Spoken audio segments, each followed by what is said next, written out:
So, congratulations. You basically made it to the end of the introductory video lectures. I think you now have a very solid foundation in the Python programming language. And this foundation is certainly sufficient to learn more advanced contents throughout the course. Contents that will then allow you to write real agent-based models and other more complex models in Python.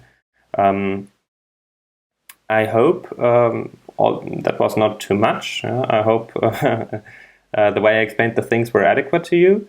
In case you have any questions, please let me know. Write me an email, ask me questions beforehand. But also rest assured that we'll have plenty of time throughout the course to deal with your problems.